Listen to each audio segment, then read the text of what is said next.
Hello students, welcome to tryst with biology. और आज हम इस वीडियो में पढ़ेंगे DNA is the genetic material. जो DNA is the genetic material है, उस एक्सपेरिमेंट में बताया गया कि डीएनए ही जेनेटिक मटेरियल है जो जनरेशन टू जनरेशन ट्रांसफर हो रहा है। और ये जो एक्सपेरिमेंट दिया था एल्फर्ड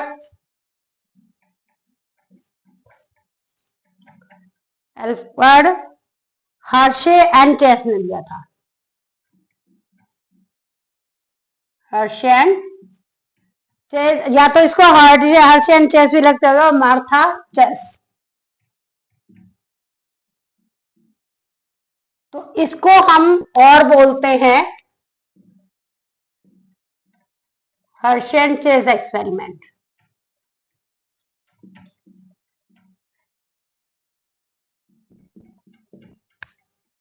ठीक है, हर्शे एंड चेस एक्सपेरिमेंट करते हैं उन्होंने 1952 में इसको दिया था। ठीक है, अब यहां देखो बेटा, इस एक्सपेरिमेंट में उन्होंने जो लिया वो बेसिकली क्या लिया था, एक कल्चर प्लेट ली, दो कल्चर प्लेट ली। इन कल्चर प्लेट्स पे इन्होंने बैक्टीरियोफेज रखा, दोनों में, इसमें भी बैक्टीरियोफेज डाल दिया और इसमें बैक्टीरियोफेज डाल दिया। बैक्टीरियोफेज का स्ट्रक्चर ये है। तो बैक्टीरियोफेज जो इन्होंने डाला, तो एक साइड जो एक कल्चर प्लेट थी इसमें बैक्टीरियोफेज डाला और इसमें रख दिया फास्फोरस रेडियो एक्टिव P32, इसमें ऐड कर दिया। दूसरा, इसमें क्या किया इन्होंने, रेडियो एक्टिव सल्फर डाला, रेडियो एक्टिव सल्फर 35, वो इन्होंने इसमें ऐड कर दिया।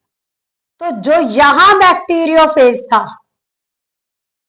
सल्फर किसमें होता है, प्रोटीन में होता है। जो यहां बैक्टीरियोफेज था, ये कुछ ऐसे डेवलप हुआ कि जो रेडियो एक्टिविटी थी, ये इसमें दो तरह के बैक्टीरियोफेज डेवलप हुए। क्यों? क्योंकि हमें पता है यहां P है, P मतलब फास्फोरस। तो ये जो इसका प्रोटीन कोट है, जो प्रोटीन कोट है उसमें तो क्या नहीं होता है, ये प्रोटीन कोट हो गया जो कि क्या है, नॉन रेडियो एक्टिव। क्यों? क्योंकि इसमें हमें ये पता है कि जो non radioactive protein coat है, इसलिए क्योंकि यहां पर फास्फोरस है और फास्फोरस प्रोटीन के स्ट्रक्चर में कहीं भी नहीं होता। तो रेडियो एक्टिविटी से रेडियो एक्टिविटी किसकी मैच करी, डीएनए की। तो ये क्या है, डीएनए। कैसा डीएनए हुआ, रेडियो एक्टिव डीएनए हुआ। ठीक है, तो ये जो इस साइड के हैं जिनमें protein coat non radioactive है और डीएनए रेडियो एक्टिव है, किस साइड के, फास्फोरस साइड के, जहां हमने फास्फोरस रेडियो एक्टिव लिया। अब जहां सल्फर रेडियो एक्टिव लिया, उस साइड का प्रोटीन कोट जो है वो रेडियो एक्टिव हुआ। क्यों हुआ? क्योंकि रेडियो एक्टिव फास्फोरस जो है, सल्फर जो है प्रोटीन कोट में होता है। प्रोटीन में सल्फर होता है किस स्ट्रक्चर में, तो प्रोटीन कोट यहां क्या हो गया, रेडियो एक्टिव। और जो डीएनए है वो डीएनए नॉन रेडियो एक्टिव है। अब यहां हमने दो अलग अलग पेन यूज किए हैं क्योंकि जो रेडियो एक्टिविटी है वो रेड कलर से शो कर दी। अब इस वाले इनको देखो, जो इस डायग्राम में बनाया, यहां पर ये दोनों लिए इसने, और ये इकोलाई सेल ले लिया और इकोलाई के अंदर इन्होंने डाल दिया। अब देखना ये था मेन, ये साइड बाय साइड दो एक्सपेरिमेंट है, दो तरह के बैक्टीरियोफेज इन्हें मिल गए थे और दोनों तरह के बैक्टीरियोफेज को इन्होंने ये देखना था कि ये डीएनए जाता है या ये प्रोटीन कोट अंदर जाता है। इसको देखने के लिए एक बड़ी कॉमन सी चीज से उन्होंने पहले ही दिमाग बना लिया कि इस सेल में जो भी चीज गई, अगर डीएनए गया तो इस साइड के, किस साइड के, रेडियो एक्टिव फास्फोरस साइड के सेल रेडियो एक्टिव हो जाएंगे। अगर तो प्रोटीन कोट गया तो सल्फर जहां ऐड किया है उस सल्फर साइड के सेल कौन से, इकोलाई जो सेल था उसकी बात हो रही है, वो रेडियो एक्टिव हो जाएंगे। इन्होंने फर्स्ट स्टेप दिखाया जिसमें इकोलाई को बैक्टीरियोफेज के साथ इंट्रोड्यूस किया और इस स्टेप का नाम है इन्फेक्शन। पहला स्टेप है इन्फेक्शन, मतलब साथ में रख दिया, एंटर करना है। ठीक, अब आया दूसरे स्टेप पे, इस वाले स्टेप पे, ये पहला है, यहां पे आ गई। यहां पर क्या हुआ, डीएनए अंदर चला गया सेल के, तो इन्हें नहीं पता क्या अंदर गया। अभी इन्होंने इस स्टेप को नाम दिया ब्लेंडिंग। ब्लेंडिंग मतलब कोई चीज सेल में गई, क्या चीज गई नहीं पता, लेकिन ये डायग्राम कंक्लूजन के बाद बनाए गए। तो यहां हमने डीएनए को जाता हुआ दिखाया, यहां बैक्टीरियोफेज का डीएनए गया, इस साइड का डीएनए नॉन रेडियो एक्टिव था क्योंकि ये सल्फर वाली साइट है और ये फॉस्फेट वाली साइट है जिसका डीएनए रेडियो एक्टिव है। तो यहां के जो इकोलाई सेल थे वो क्या है, तीसरा जो स्टेप है उसमें उसे हम बोलते हैं सेंट्रीफ्यूगेशन। सेंट्रीफ्यूगेशन का मतलब होता है, ये थर्ड स्टेप है सेंट्रीफ्यूगेशन। अब भाई एक बात बताओ, ये सेल है और ये खाली लिफाफे बच के, खाली एनवेलप बच गया ना, तो एनवेलप जो है उसको दिया सुप्रानाटेंट का नाम,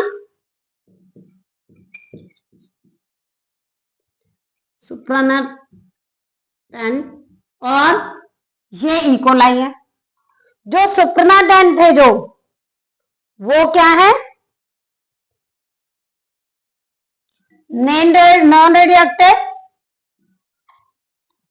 किस साइड के, यहां के ये नॉन रेडियो एक्टिव, क्योंकि शुरू में भी नॉन रेडियो एक्टिव ही थे, तो है ना, प्रोटीन का कैसा था, नॉन रेडियो एक्टिव, वो भी अब भी नॉन रेडियो एक्टिव है, वो बाहर रह गया। और जो इकोलाई सेल है वो क्या हो गए, वो हो गए रेडियो एक्टिव सेल। और जो इस साइड के हैं वो नॉन रेडियो एक्टिव तो सेल रहे और रेडियो एक्टिव सुपरनाटेंट रहे। जो सुपरनाटेंट है ये क्या है, रेडियो एक्टिव। क्लियर। तो इसने यही कहा कि जो सुपरनाटेंट है वो जिस साइड के नॉन रेडियो एक्टिव है वो नॉन रेडियो एक्टिव है, वो बाहर रह गए। तो इन्होंने सेंट्रीफ्यूगेशन, क्या होता है सेंट्रीफ्यूगेशन, वो प्रोसेस है जिसमें हैवी चीज को लाइट चीज से अलग करते हैं। जैसे हम रई लगाते हैं, वो चलाते हैं, मिक्सी चलाते हैं, वो क्या है, वो क्या है, लाइट चीज ऊपर आ जाती है, घी में से मक्खन निकालो, सॉरी लस्सी से मक्खन निकालते हैं, दूध में दही से जब लस्सी बनाते हैं मक्खन निकालते हैं, तो मक्खन लाइट होता है, वो ऊपर आ जाता है, लस्सी की डेंसिटी ज्यादा होती है वो नीचे रह जाती है। तो वही चीज इस सेंट्रीफ्यूगेशन प्रोसेस में होती है। सेल में डीएनए आ चुका था, हैवी हो गया, नीचे रह गए, ये खाली एनवेलप थे इनके प्रोटीन कोड के, वो ऊपर रह गए, उनको अलग से हटाया। तो इन्होंने देखा कि जो सल्फर वाली साइट है उस साइड का सुपरनाटेंट, जो बाहर जो हल्की चीज है वो रेडियो एक्टिव है और इस साइड के सेल नॉन रेडियो एक्टिव है। क्यों इस साइड के सेल नॉन रेडियो एक्टिव है, क्योंकि इस साइड का डीएनए नॉन रेडियो एक्टिव था। इन्होंने इस साइड को कहा, इस साइड में कहा, दूसरी साइड में क्या है, सुपरनाटेंट नॉन रेडियो एक्टिव है और सेल रेडियो एक्टिव। क्यों, क्योंकि इस साइड का डीएनए रेडियो एक्टिव था। मेन और चीज को छोड़ो, ये देखो कि जिस साइड का डीएनए नॉन रेडियो एक्टिव था उस साइड का इकोलाई नॉन रेडियो एक्टिव, जिस साइड का डीएनए रेडियो एक्टिव था उस साइड का सेल रेडियो एक्टिव। तो डीएनए ही तो पास हुआ, इसका नॉन रेडियो एक्टिव था तो सेल नॉन रेडियो एक्टिव हो गया, इस साइड का रेडियो एक्टिव था तो सेल रेडियो एक्टिव हो गया। तो इससे कंक्लूजन क्या आया इनका, कंक्लूजन जो इन्होंने निकाला, DNA is the genetic material. DNA ही है जो जेनेटिक मटेरियल है, जो एक सेल से दूसरे सेल में ट्रांसफर हो रहा है, ये इनका कंक्लूजन निकल के आया, आर्च एंड चेस ने ये एक्सपेरिमेंट दिया था, बैक्टीरियोफेज डाले थे, 2 कल्चर प्लेट ली थी, एक पे रेडियो एक्टिव फास्फोरस डाला, दूसरे पे रेडियो एक्टिव सल्फर डाला, दोनों में से देखा कि जिस साइड से फास्फोरस था उस साइड का डीएनए रेडियो एक्टिव हुआ। क्यों रेडियो एक्टिव हुआ? क्योंकि डीएनए के पास फास्फोरस होता है। जिस साइड सल्फर डाला था उस साइड का प्रोटीन कोड रेडियो एक्टिव हुआ, उसका डीएनए कैसा रह गया? Non radio active. 2 अलग अलग प्रोसेस में इन्फेक्शन, ब्लेंडिंग और सेंट्रीफ्यूगेशन के 3 स्टेप फॉलो करके रिजल्ट जब इन्होंने देखा तो जिस साइड का डीएनए रेडियो एक्टिव था उस साइड का सेल रेडियो एक्टिव, जिस साइड का डीएनए नॉन रेडियो एक्टिव उस साइड का सेल भी नॉन रेडियो एक्टिव। तो इन्होंने कंक्लूजन क्या निकाल दिया कि डीएनए ही जो पास हो रहा है, इसी वजह से जैसा डीएनए वैसा सेल बन गया। It's all about the arch and chess experiment.